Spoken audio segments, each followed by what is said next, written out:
Happy New Year, and welcome to God's Hand in the Headlines, the every so often analysis of current events from a biblical point of view.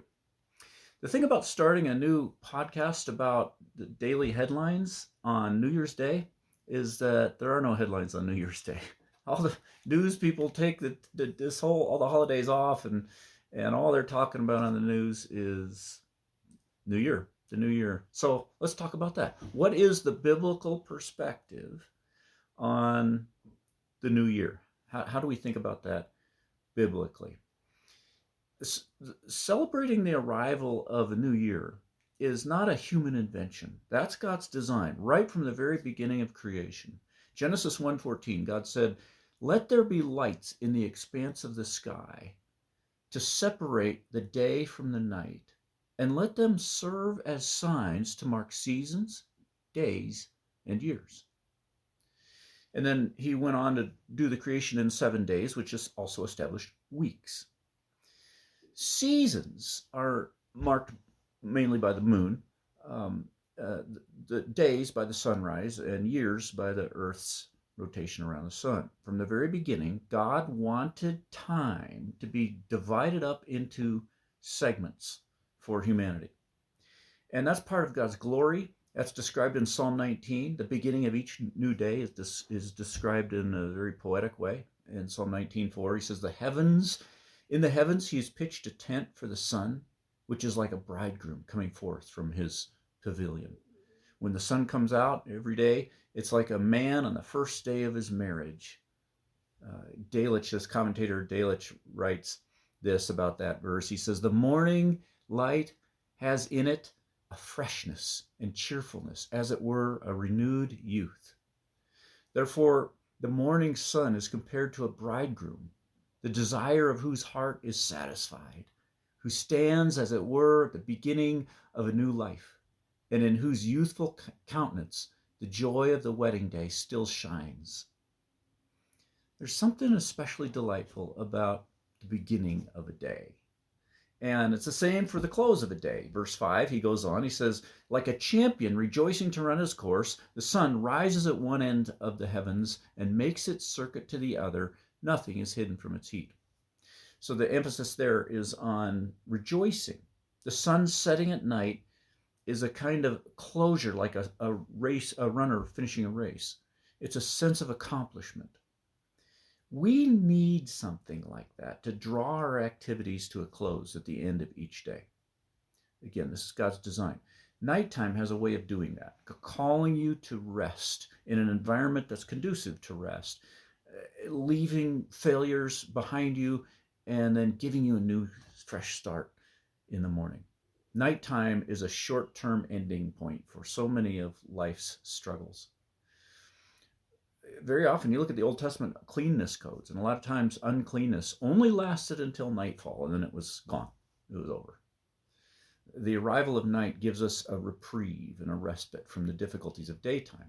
What a curse it would be, if you think about it, what a curse it would be to have just an interminable day in a fallen world where it never came to an end. No breaks, no new beginnings.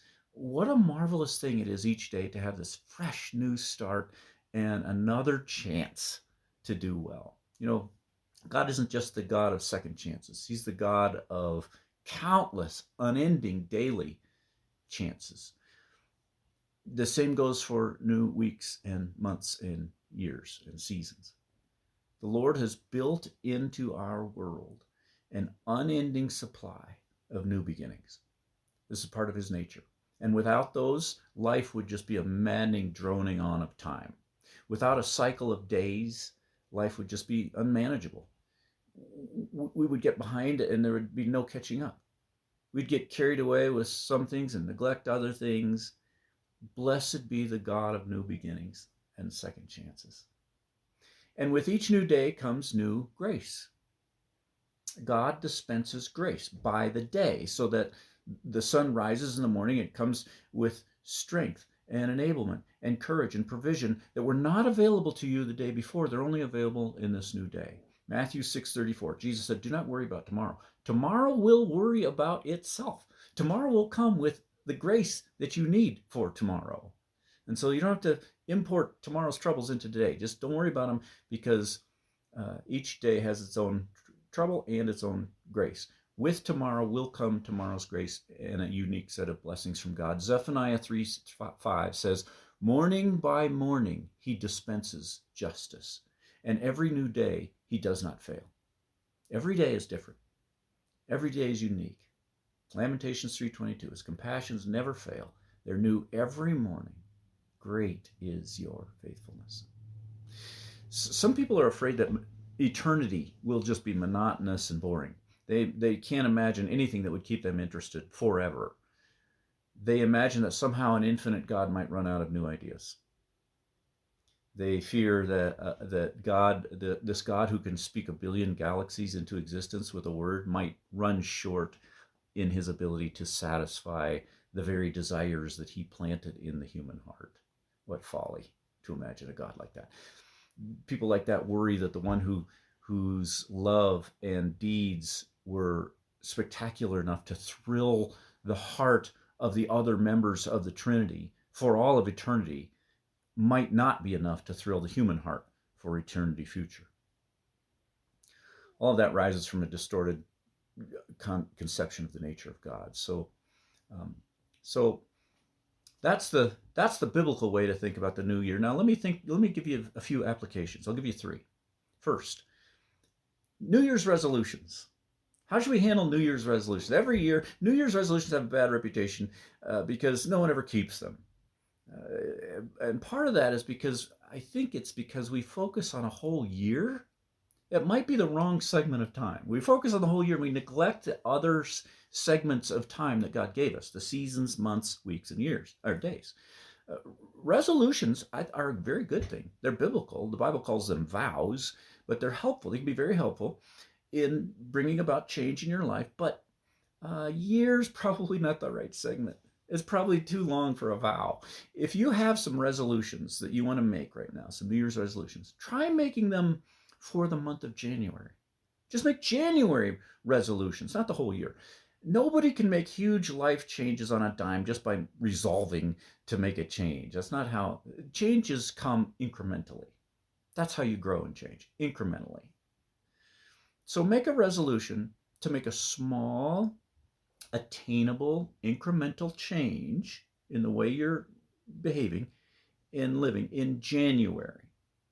Put it on your calendar then for the last few days of January to think through what the next little baby step incremental change is going to be that you want to add. You do that 12 times this year, and you're going to get much, much better results than just by making some kind of unrealistic vow today and then falling off the wagon in a few weeks.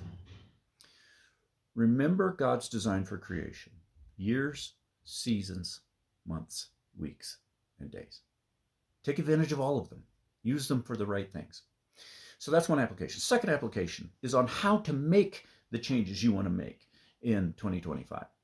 No significant spiritual change happens just from a resolution, because resolutions don't have any power. You say, where do I get the power? How do I get the power? Well, I'm studying 2 Peter 1, and that tells exactly where the power comes from. His divine power has given us everything we need. How do you get it? According to 2 Peter 1, it comes through knowing God more deeply, and that happens through trusting God's great and precious promises. That's how you get the power for real change, trusting promises. And I'm going to explain that in a whole lot more detail when we do our next study. I think it's January 11th on 2 Peter 1:4. So keep your eye open for that study, because that's going to be such an important one. But for now, just realize the way to share in God's nature and escape corruption, moral corruption, is through trusting the promises. 2 Peter 1:4, it's very clear. Through his own glory and goodness, he has given his very great and precious promises, so that through them, through the promises, you may become sharers in the divine nature, having escaped the corruption in the world. So the only way your resolutions will work long term is if you accomplish them by trusting a specific promise in God's word. For each resolution you make, write down a specific promise. This change will happen in me if I trust this promise. This is a promise I need to work on trusting. That's the only thing that's going to give you the power to change. So focus on the promises. That's the second application. Third application.